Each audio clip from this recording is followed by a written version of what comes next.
함께 또한 사제의 영과 함께 마테오가 전한 거룩한 복음입니다. 주님 영광 받으소서. 산에서 내려올 때에 제자들이 예수님께 율법학자들은 어찌하여 엘리야가 먼저 와야 한다고 말합니까? 하고 물었다. 그러자 예수님께서 대답하셨다.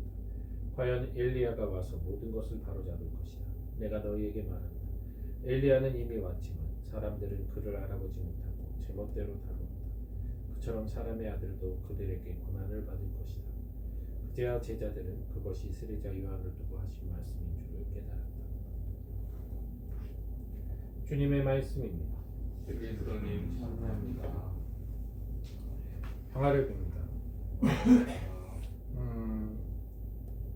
어떤 신천지 신자가 이제 자기네 그 교리가 정당하다는 것을 얘기하기 위해서 쭉 이야기를 해요. 구약과 신약을 넘나들면서 복음 말씀과 막 여러 가지 구약의 예언들, 오시기로 한 메시아가 뭐 예수였고 뭐 하면서 예수님이 오신 그 이유가 뭐고 뭐 하면서 구원에 이르는 뭐 여러 가지 그 비유들을 쭉 얘기하더니 이제 그 다음에 이제 거기서 이제 요한계시록이 달라붙기 시작하죠.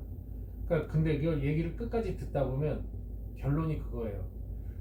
모든 구약과 신약 복음을 포함하여 서간을 포함하여 모든 것들이 요한계시록을 위해서 준비된 말씀인 거예요. 요한계시록이야말로 말씀의 완성이고 복음의 완성인 거예요. 그래서 요한계시록을 이 복음의 진리고 거기서 예언하는 모든 비유가 그게 우리나라에서 이루어지게 하기 위해서 그 뜻이 우리나라에서 이루어지게 하기 위해서 모든 것들이 예언된 것처럼 얘기를 하더라고요. 근데 참 재밌지 않습니까? 예수님이 직접 활동하시고 말씀하신 사복음서보다 요한계시록이 앞서요.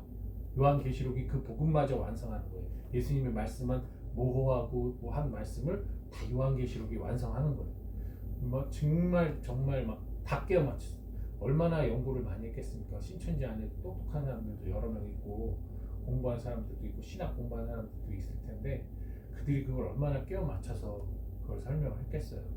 우리야 배운 게 있으니까 그런 말을 해도 뭐 혹할 이유도 없고 아무 생각 없이 그냥 그런가 보다 저렇게 생각하나 보다 하고 지나겠지만 일반 사람들이야 특히나 복음에 갈급하고 말씀에 갈급하고 어떤 비유나 이런 것을 중요시 여기는 사람들, 어떤 성서 말씀 안에 그 본뜻을 중요시 여기는 사람들은 흔들릴 수밖에 없어요.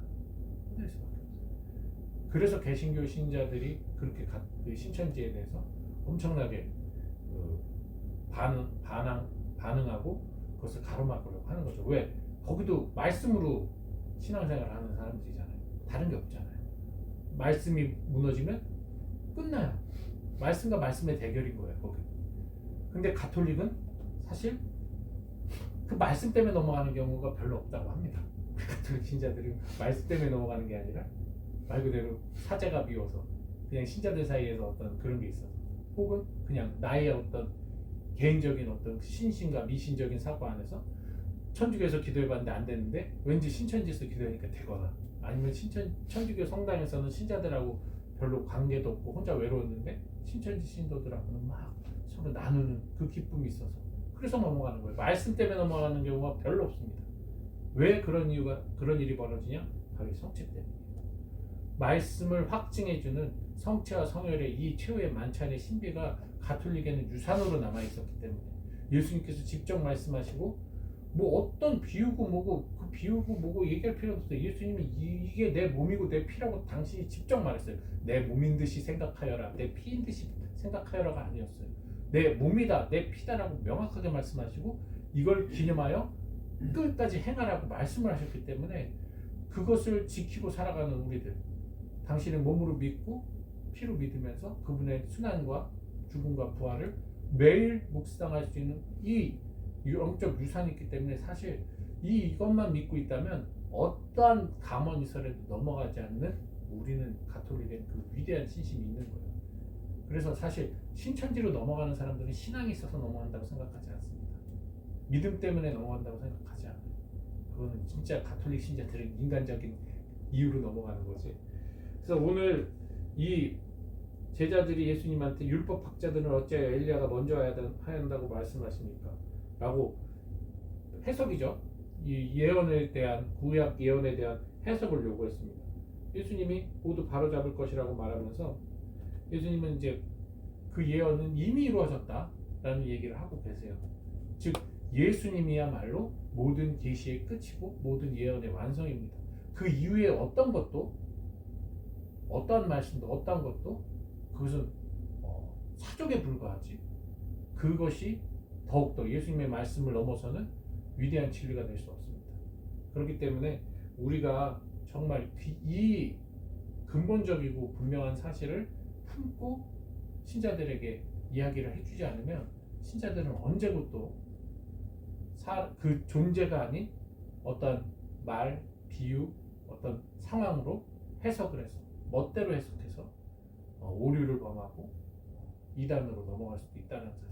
그래서 우리가 무엇보다도 그냥 성서 말씀 좋게 표현하고 비유로 잘 표현하고 재밌게 표현하고 여기에 머무는 것이 아니라 정말 복음의 핵심을 정확하게 명확하게 가르쳐 줄 수 있는 그런 직분을 갖고 있는 이들인 만큼 어디서든 우리 말씀으로의 봉사에 충실할 수 있도록 저희들이야말로 정말 정신 차리고 성서 공부 잘해야 되지 않을까 그런 생각을 해봅니다. 저 지금 어떤 신천지 신도가 계속 저한테 문자를 보내다가 이제는 녹음해서 보내고 있는데 일부러 제가 그거를 잘 듣고 있거든요. 요즘 신천지는 어떠한 그 구조로 얘기를 하나? 나름 진짜 열심히 공부를 했고 열심히 그 말씀을 파고 들어가지고 얼개를 꾸미더라고요. 근데 아마 그 사람은 모를 거예요. 그건 개신교의 모든 목사들이 하고 있는 거예요. 자기만 하고 있는 대단한 게 아니라. 그래서 그런 모습을 보면서 사랑이 앞서지 않으면 결국 말마디만 갖고 이런 싸움을 하게 되겠구나 라는 모든 말과 비유와 가르침에 앞서 주님을 사랑한다면 그것이야말로 가장 큰 구원의 왕도겠죠. 말씀을 지키고 어떤 비유를 지키고 그 뜻을 해석해서 그것을 알아야만 구원받는 그런 구원이라면 저는 하나님을 믿지 않겠습니다. 그분이 나를 사랑하시고 내가 그분을 사랑하기에 그분의 뜻을 따라 살아가는 그 삶, 그런 걸 해석하길 바라는 분이 아니라 십자가의 구원을 믿고 살아가는 삶, 그 삶이 우리의 믿음의 핵심이라는 것을 잊지 않고 살아가도록 합시다.